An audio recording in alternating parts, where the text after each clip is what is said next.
There was no moment when anyone told me to leave.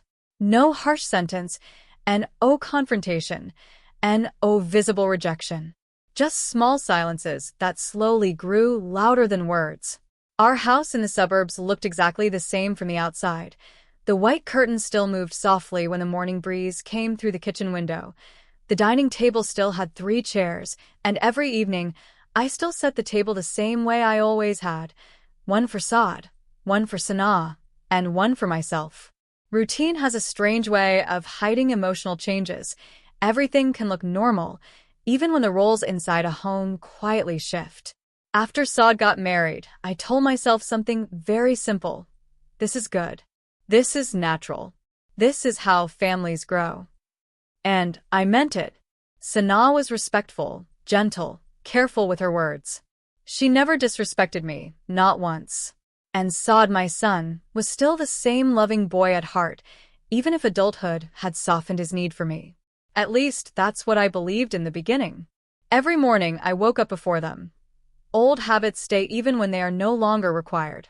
I would make tea, not because anyone asked, but because for years that had been my way of loving. 3 cups. Always 3. One day, Sanaa walked into the kitchen and smiled politely. "Mom, you didn't have to make tea. I was about to make it." Her voice was kind, sincere. I smiled back and said, "It's okay, son." I was already awake. That moment seemed small, insignificant even. But it was the first time I felt something unfamiliar. Not hurt, not rejection, just a gentle realization that I was no longer needed for the things I once automatically did. And that realization did not arrive with pain. It arrived quietly, like a chair being moved slightly out of place when no one is watching. Days turned into weeks. Weeks turned into months. The house was peaceful, more peaceful than it had ever been. Saad and Sanaa built their rhythm together. Shared grocery lists, shared laughter, shared decisions. They whispered plans in the evenings, discussed work schedules, and sometimes ordered food without informing me because they assumed I had already eaten. Not out of neglect, but out of independence. And independence, I learned, can sometimes feel like distance when you are used to being needed. I never interrupted their conversations, never asked where they were going, never questioned their plans. Instead, I watched. Quietly, lovingly, from a respectful distance. One evening, I set the dinner table like always. Rice, lentils, vegetables, the way Saad liked them since childhood. I waited. The clock ticked gently on the wall. 8:15 p.m. 8:40 p.m. 9:0 5 p.m. Then I heard the front door open. Saad's voice floated into the house, light and relaxed. We ate outside. Sanaa wanted to try that new place. There was no guilt in his tone, and oh hesitation. Just a simple statement. "Oh," I replied softly, forcing a smile they couldn't see from the kitchen. Sanaa stepped in and said warmly, "Mom, you should have told us. We would have brought something for you." I shook my head. "It's okay. I wasn't very hungry." That was the first lie I told to protect their comfort. Not because they were wrong, but because I understood something they didn't yet realize.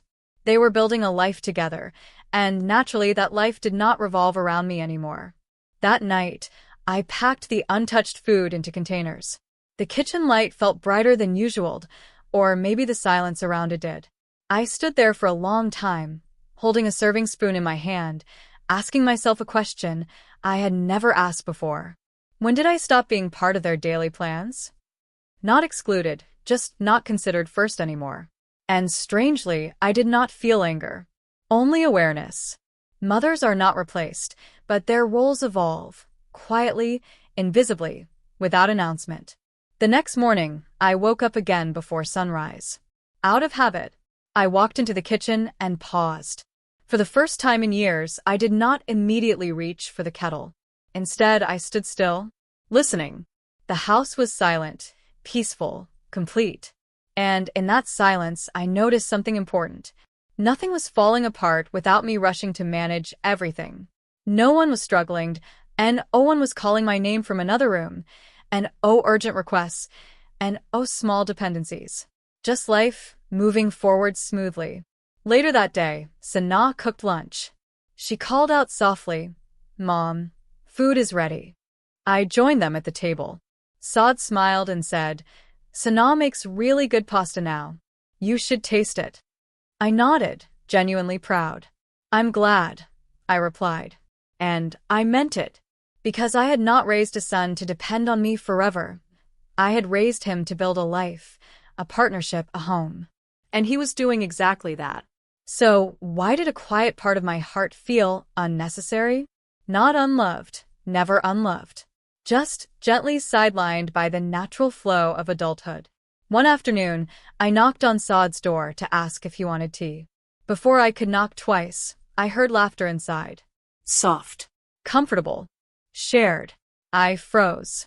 Not out of hurt, but out of realization. They already had their space, their routine, their companionship.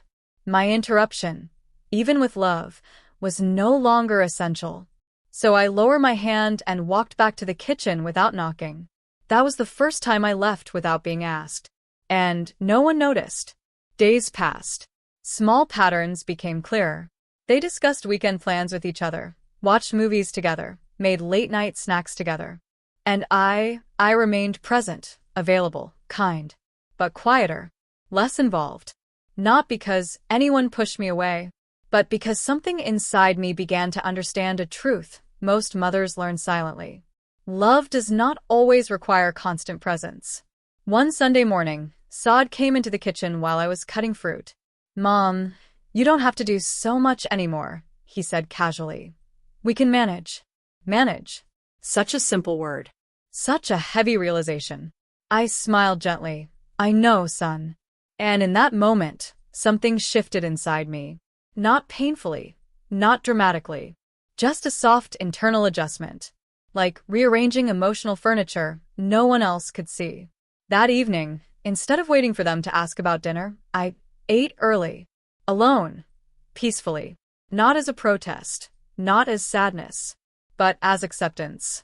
For years, my love had sounded like activity, cooking, reminding, checking, helping, preparing. But now, maybe my love needed to sound like quiet trust. Trust that they were capable. Trust that they were happy. Trust that my constant involvement was no longer the foundation of this home. And that realization did not break me. It humbled me. One night, Sana knocked gently on my door. Mom, are you okay? You've been very quiet these days. Her concern was genuine. I looked at her soft, respectful face and smiled. I'm not quiet, I said calmly. I'm just resting more. She nodded, relieved. But the truth was deeper than rest. I was observing, understanding, adjusting. Not loudly, not emotionally, but internally. Because somewhere along the way, I had started noticing the invisible spaces where I once naturally fit. And instead of forcing myself back into those spaces, I was learning something new. Something subtle, something dignified. I was learning to step back without being told, to leave moments that no longer required me to exist with love, without overextending it. There were still 3 chairs at the table. Still 3 cups in the kitchen cabinet. Still 3 people in the house. But emotionally, the structure had changed. And for the first time in my life, I did not respond with control or hurt or confrontation. I responded with silence. Not the painful kind. The mature kind. The kind that understands change without needing explanation. Because the truth was simple. No one asked me to step back. No one told me I was too much. No one disrespected me. Life simply moved forward. And I quietly began learning how to move differently within it. That was the beginning. Not of distance, not of sadness, but of a quiet transformation. The kind that happens inside a mother's heart when she realizes her presence is still valued, but no longer required in every small detail. And so, without drama, without conflict, without a single spoken request, I took my first emotional step back. Softly, silently, gracefully. And no one in the house noticed that this was the moment I began learning how to leave without ever being asked. After that quiet realization, nothing dramatic changed. And yet everything felt different. The house still woke up the same way. Morning light still slipped through the blinds. The kettle still whistled sometimes. Saad still left for work. Sana still moved around the kitchen with gentle care. Life looked normal, peaceful even. But inside me, a subtle awareness had begun to grow. Not painful, not bitter, just deeply observant. I stopped waking up earlier than necessary. For years, I believed love meant being available before anyone needed me. Tea ready, breakfast prepared, small comforts arranged before they were asked for. But one morning, I stayed in bed a little longer. Not out of laziness, not out of sadness, but out of quiet curiosity. What would happen if I didn't rush? When I finally stepped into the kitchen, I saw Sana making tea while Saad leaned against the counter, half awake, smiling at something on his phone. They looked comfortable, natural at ease. Sana turned and said warmly, "Mom, good morning. I made tea." I smiled. "It smells nice." And it truly did. No chaos, and confusion, and sense of something missing. Just a home functioning smoothly. That morning taught me something important. My absence from small routines did not create problems. It created space. And space, I slowly realized, is not always a sign of emotional distance. Sometimes it is a sign of growth. Days passed with this new rhythm.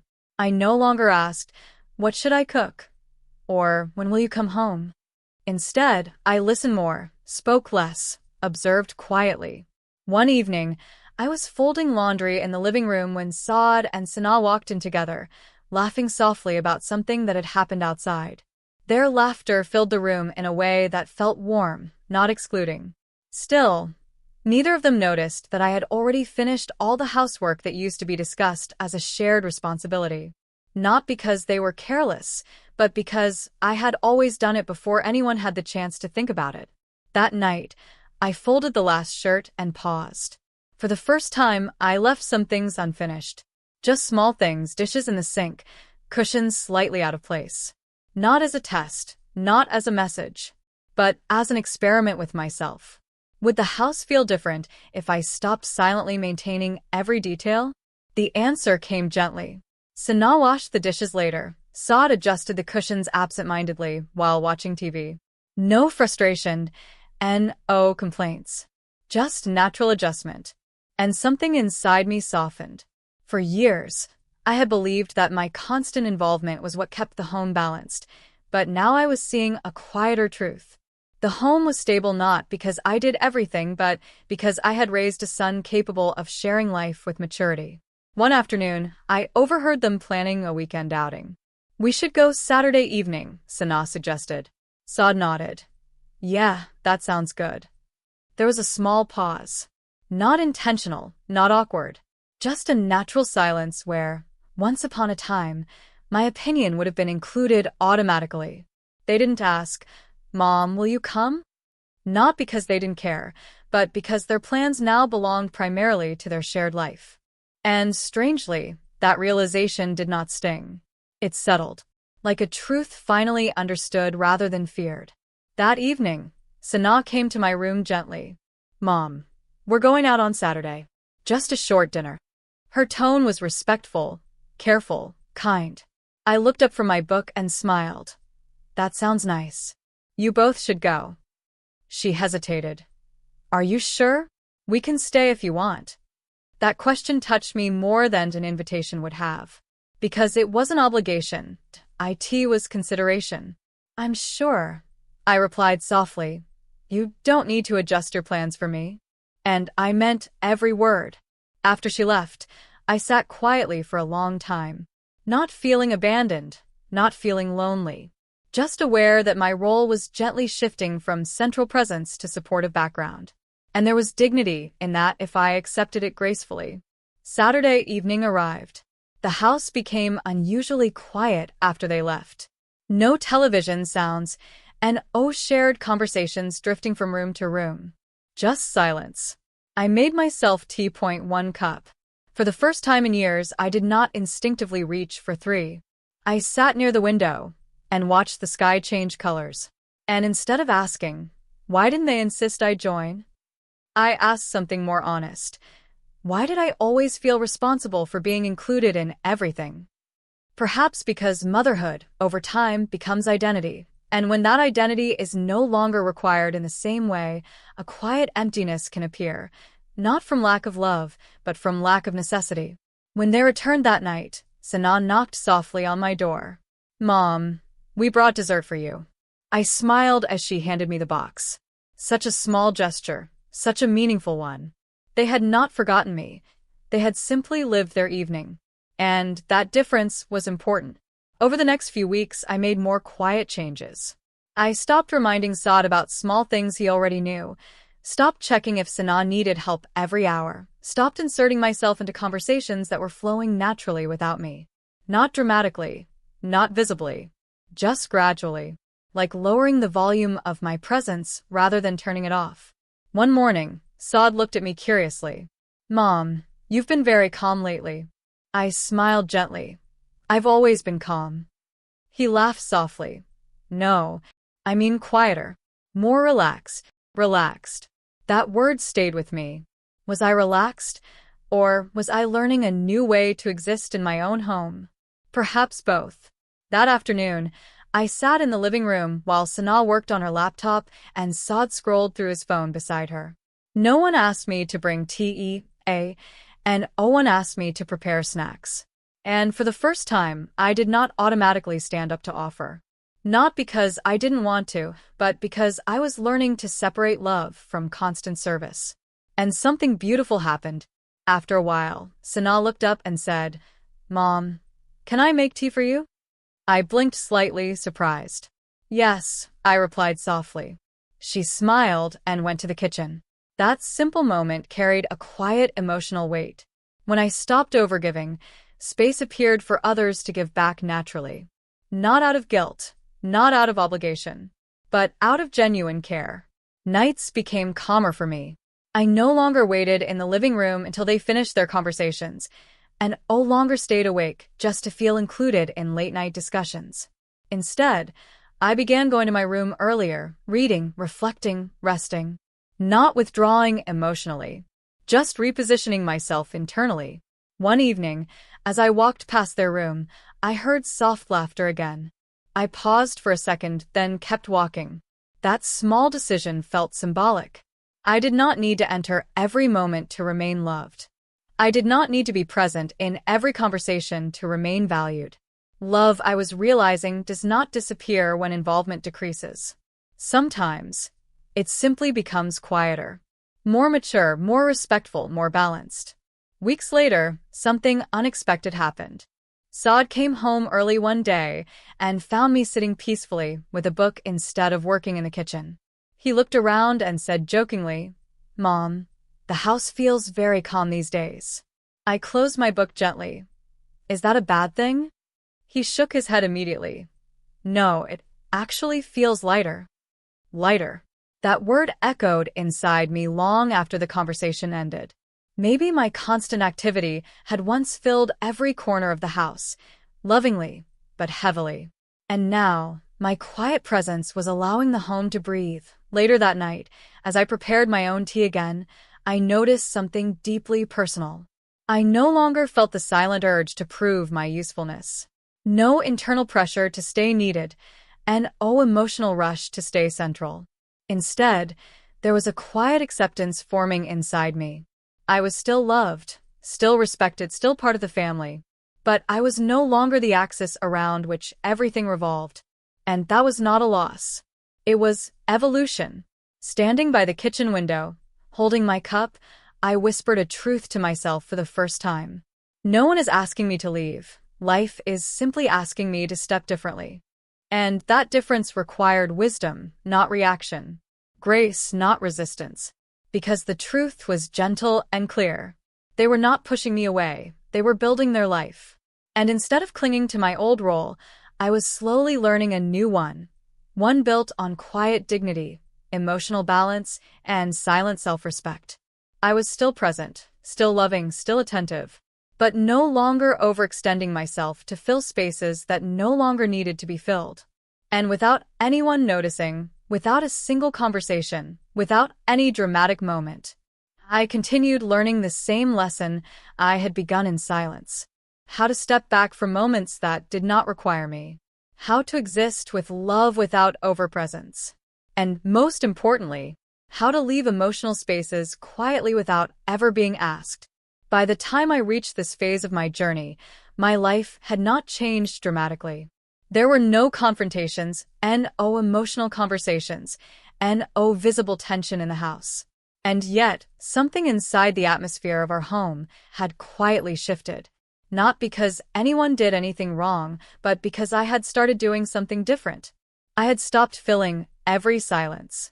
I had stopped anticipating every need. I had stopped inserting my presence into moments that were already complete without me. And the most unusual part? No one noticed at first. The mornings became calmer. Earlier, I used to wake before everyone, move softly through the kitchen, and prepare tea as if it were a ritual tied to my identity. Now I woke when my body naturally did. Some days, Sanaa was already in the kitchen. Some days, Saad made his own coffee. Some days, the house simply moved without needing my quiet supervision. And each time that happened, I observed something carefully. Nothing fell apart. The home did not lose warmth. The rhythm did not collapse. Love did not decrease. Only my overinvolvement did. One morning, I entered the kitchen and saw Sanaa packing lunch while Saad searched for his car keys. Their conversation flowed easily. "Did you check the drawer?" she asked. "Yeah, got them," he replied casually. They solved small things together now. Earlier, such moments would naturally involve me, not because they demanded it, but because I always placed myself in the center of responsibility. That day, I simply poured myself tea and sat quietly at the table. Sanaa looked at me and smiled. "Mom, you didn't wake me today." I smiled back gently. "You needed rest." She paused, almost as if sensing something subtle, but then nodded and continued her routine. That was the first moment I noticed a tiny awareness in her eyes. Not concern, not discomfort, just observation. Days passed in peaceful repetition. I no longer asked, "What should I cook today?" Instead, I cooked what felt necessary and simple, sometimes less, sometimes only for myself if they had plans. And gradually, the kitchen, which once felt like my emotional territory, began to feel like a shared space rather than my responsibility alone. One evening, Saad came home later than usual. I had already eaten. Not as a statement, not as distance, just because I was no longer waiting to synchronize my routine with theirs. He walked into the kitchen and looked surprised. "Mom, you already ate?" he asked. His tone was not hurt, just unfamiliar. "Yes," I replied calmly. "I wasn't very hungry earlier, so I ate." He stood there for a second longer than usual. That pause was small, but meaningful. For years, my routine had silently revolved around a schedule. Dinner meant waiting. Tea meant offering. Presence meant availability. Now, for the first time, my routine was quietly independent. And that independence was new to him. Later that night, I sat near the window with a book, the soft glow of the lamp filling the room. The house was peaceful. Not empty, not distant. Just balanced. I could hear faint laughter from their room again. Once, that sound would have pulled me emotionally, not out of jealousy, but out of habit. Habit of being involved. Habit of being present in every shared moment. But now, I listened and then turned the page of my book. Not because I didn't care, but because I no longer felt the need to emotionally stand in every doorway of their happiness. Weeks earlier, my silence had been invisible. Now it was becoming noticeable. The first clear sign came on a quiet Sunday afternoon. Sanaa was in the kitchen preparing tea. Saad sat in the living room scrolling through his phone. I was in my room, organizing old photo albums, something I had not done in years because I was always busy with the present. Suddenly, I heard Saad's voice from the living room. "Mom." His tone was normal but slightly louder than usual. I walked out calmly. "Yes, son?" He looked at me and then around the house. "You were in your room?" he asked. "Yes." "For a long time?" he added casually. I smiled softly. "I was sorting some old things." He nodded slowly, but his eyes lingered for a moment. That was the first time he had noticed my absence in the shared spaces of the house. Not dramatically, just subtly. like noticing a background sound that had quietly disappeared. That evening, something even more revealing happened. Sana brought tea to the living room and handed me a cup. "Mom, I made this for you," she said gently. I looked up, slightly surprised. "Thank you, son." She sat beside me instead of immediately returning to her room. "You've been resting more these days," she said softly. Her words were kind, but observant. "I suppose I have," I replied. There was no tension in the air, only a quiet curiosity. Saad joined us a few minutes later and looked at the 3 cups on the table. For years, I had been the one placing them there. Now, Sana had done it naturally. He sat down and said half-jokingly, "The house feels different lately." I did not react immediately. Instead, I asked calmly, "Different in what way?"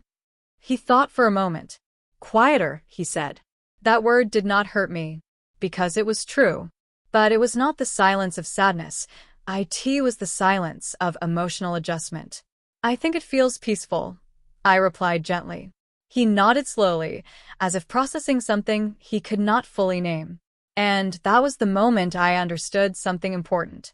When you stop overextending yourself quietly, people do not feel your absence as rejection. They feel it as a shift in energy.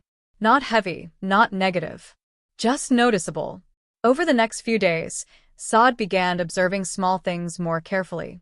I no longer reminded him about meals, and no longer asked about his daily schedule repeatedly, and no longer waited in the living room at night just to feel included. Instead, I existed in the house as a calm presence rather than an active anchor. One night, he knocked gently on my door. That alone was unusual. "Mom, are you busy?" he asked. "No," I replied, closing my book. He entered and sat quietly on the chair near my bed. "You've changed a little," he said honestly. There was no accusation in his voice, only curiosity. I smiled softly. "Have I?" He hesitated before answering. "You used to do everything. Now you seem more relaxed. More quiet." I looked at him for a long moment, my son, who had grown into a man capable of noticing emotional shifts even without understanding their depth. "That's not a bad change," I said gently. He shook his head quickly. "No, it's not bad. It just feels different." Different. Yes. Different from a mother who revolved her entire day around her son to a mother who was learning to revolve around her own emotional balance as well. That night, after he left my room, I sat in silence for a long time, not questioning my choices, not doubting my love, only reflecting.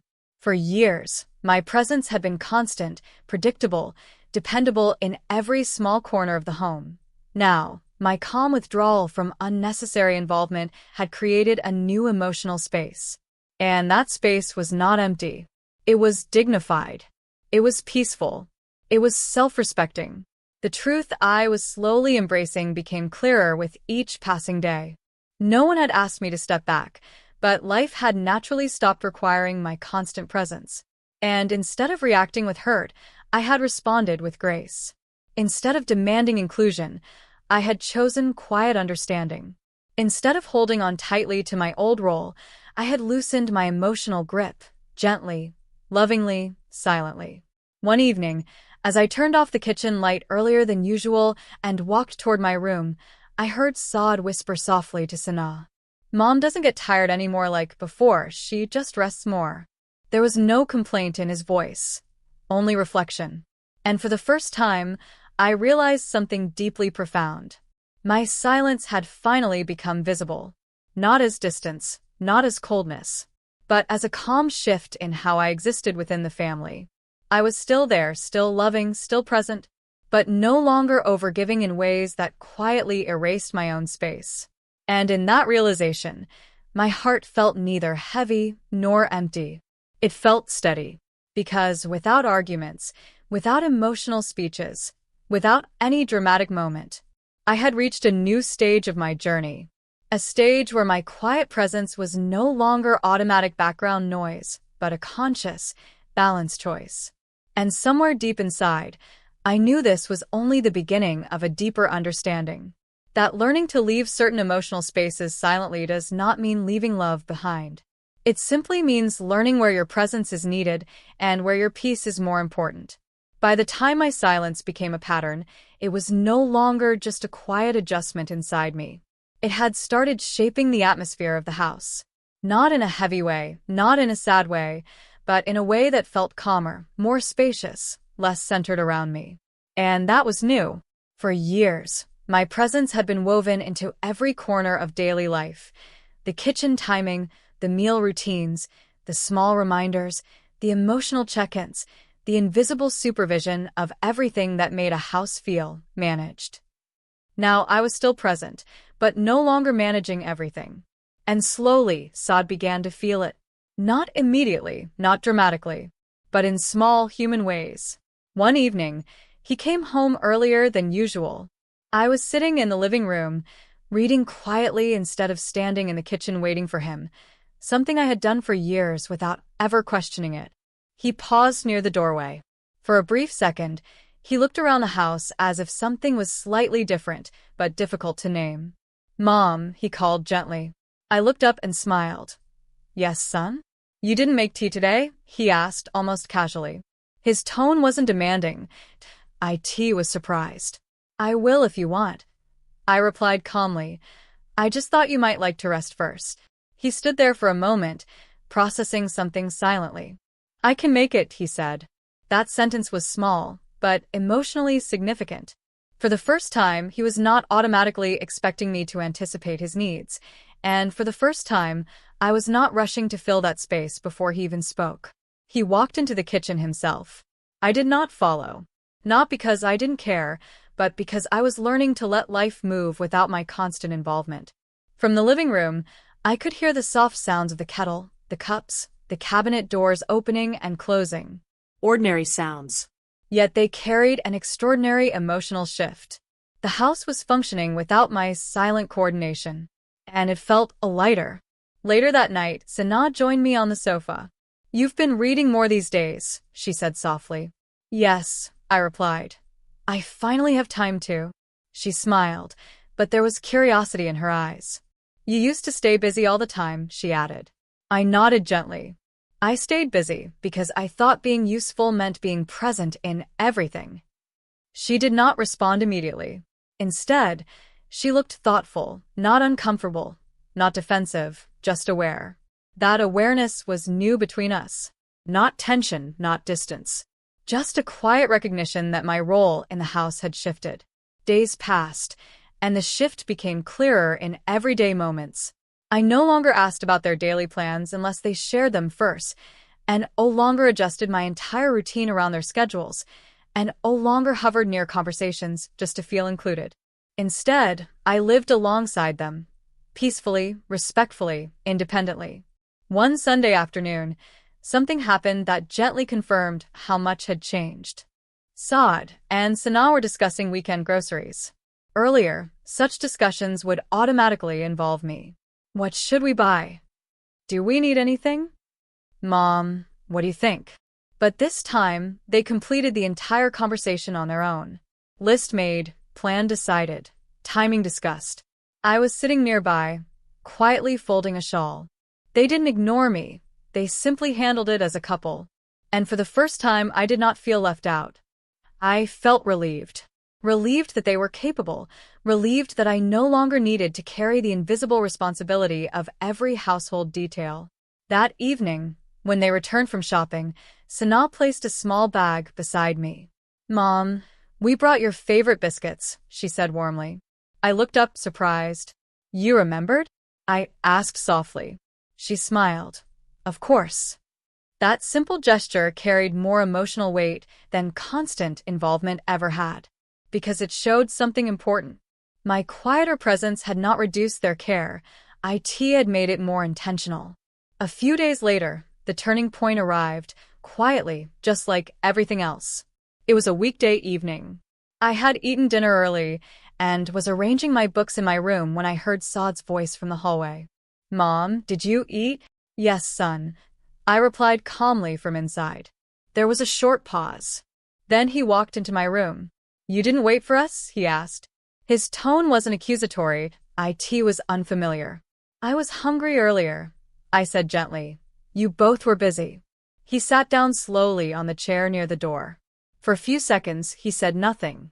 Then he spoke in a quieter voice than usual. You used to always wait. That sentence held years of habit inside it. I smiled softly. I used to, I agreed. He looked at me carefully, as if trying to understand something deeper than my words. Are you okay? He asked. That question was not about food, not about routine. It was about change. And he had finally felt it. I am very okay, I answered honestly. More than okay, in fact. I was peaceful. But how could I explain that my silence was not sadness but maturity? That my distance from unnecessary involvement was not emotional withdrawal, but emotional balance? He leaned back slightly. The house feels different, he admitted. I nodded gently.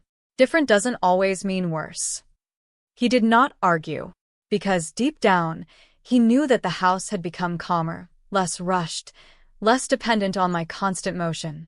That night, after he left my room, I sat quietly for a long time. Not hurt, not emotional, just reflective. For years, my love had been loud through actions, doing, fixing, arranging, anticipating, managing. Now my love was quieter, more respectful, less intrusive. And that quiet love had created space. Space for Saad and Sana to grow as partners. Space for me to exist as a person, not just a role. Space for the house to breathe without invisible emotional pressure. The next morning, something subtle but deeply meaningful happened. Saad entered the kitchen and saw me sitting with tea instead of preparing breakfast. He stopped and said gently, Mom, you're resting more these days. I looked at him with a calm smile. I'm not resting more, I replied. I'm just not overdoing everything anymore. He didn't respond immediately. Instead, he opened the fridge, took out ingredients, and began preparing something himself. And as I watched quietly from the table, I realized something profound. He was not uncomfortable with my change, he was adjusting to it, just as I had adjusted to their independence. Later, while eating, he said softly, almost thoughtfully, You don't interrupt our routines like before. His words were honest, not critical. I trust your routines now, I said gently. That answer stayed in the air between us. Because trust is a quiet form of love. And for the first time in years, my love was not expressed through constant presence, but through respectful space. That evening, as the house settled into its usual calm rhythm, I walked through the living room and paused. Everything felt peaceful. Not empty, not distant. Balanced. And in that balance, I finally understood the deeper truth of my quiet transformation. I had not stepped back because I was unwanted. I had stepped back because I was no longer needed in the same way. And instead of resisting that truth, I had accepted it with dignity. Saad had finally noticed the change. Not as loss, not as coldness, but as a gentle shift in how his mother existed within the home. Still loving, still present, still steady, just no longer disappearing into constant overgiving. And without a single argument, without a single emotional explanation, without any dramatic confrontation, my silence had created something unexpected. Respectful space, peaceful distance, and a home where love still existed, but no longer depended on my constant sacrifice to be felt. I used to think that leaving meant losing connection, losing relevance, losing the small place I once held in their everyday lives. But I learned something different. Sometimes stepping back is not a loss. Sometimes it is the most honest form of love. By the time I reached this final stage of my quiet journey, the house had already changed its rhythm. Not loudly, not dramatically, just slowly, gently, like a clock that had adjusted to a new time zone. Saad and Sana had built their own routine now. Their mornings started without my presence in the kitchen. Their evenings passed without my voice filling the living room. Their laughter still echoed through the walls, but it no longer paused to look for me. And for the first time, I stopped interpreting that as rejection. Instead, I began to see it for what it truly was. Life moving forward. One evening, I sat by the window with my cup of tea, the same chair, the same corner, the same quiet view of the street outside. but something inside me felt different. Lighter. Not empty, not abandoned, just lighter. There was a time when silence in the house felt heavy. Now, it felt peaceful. I no longer waited to be called for dinner. I no longer waited for someone to ask where I was going. I no longer waited for small acknowledgments to feel included. Because I had stopped waiting to be placed somewhere in their lives. I had placed myself back into my own. Saad still respected me. I could see it in the way he spoke. In the way he asked if I needed anything. In the way he paused sometimes, as if wanting to say more but not knowing how. But he no longer leaned on me the way he once did. And that was okay. He wasn't a child anymore. He was a husband now, a partner, a man building his own home within the same walls. And Sana? She was not unkind. That was the truth I had finally accepted. She was simply creating space for her own role, her own comfort, her own identity in this house. And for a long time, my constant presence had made that difficult for her, even if unintentionally. When I stopped hovering, stopped overhelping, stopped filling every silence, the tension dissolved on its own. Not because I fought, not because I explained, but because I stepped back. One afternoon, I overheard them laughing in the kitchen. A sound that once would have made me walk in immediately, pretending I needed something, just to feel included. But that day, I stayed where I was. And I smiled, not out of sadness, but out of understanding. Their happiness no longer felt like a space I had been removed from. It felt like a space I had gracefully made room for.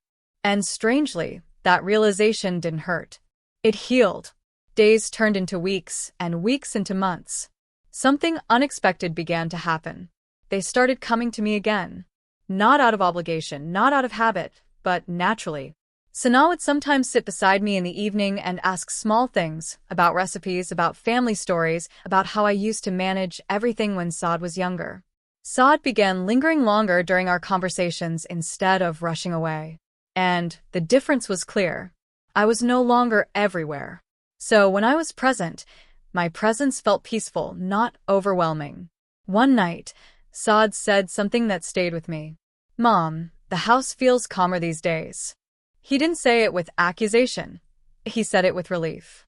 And I understood what he meant without him explaining further. There had been no fights, no dramatic conversations, no emotional confrontations. Just one quiet decision. To stop forcing my place. To stop overextending my love.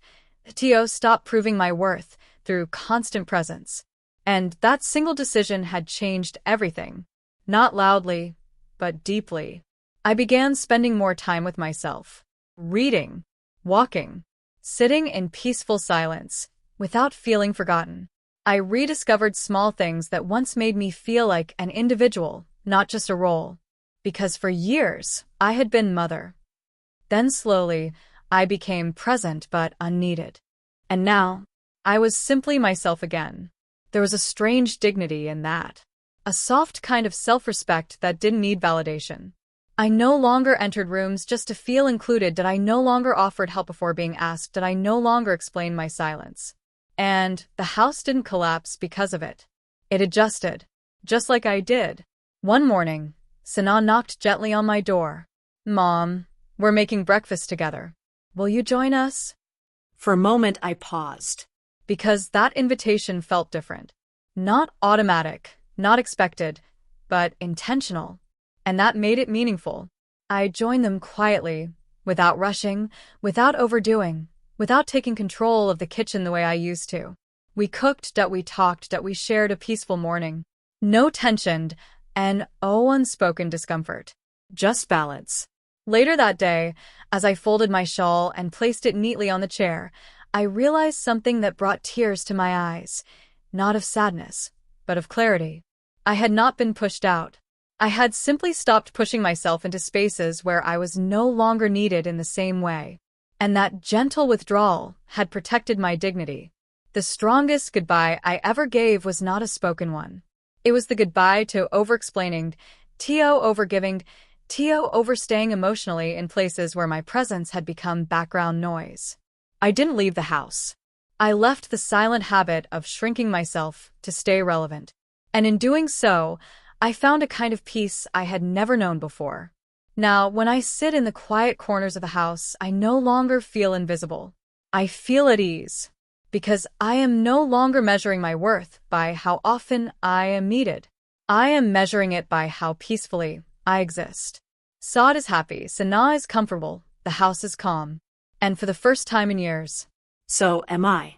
there was no fight, and confrontation, and dramatic goodbye. Just one quiet, dignified decision.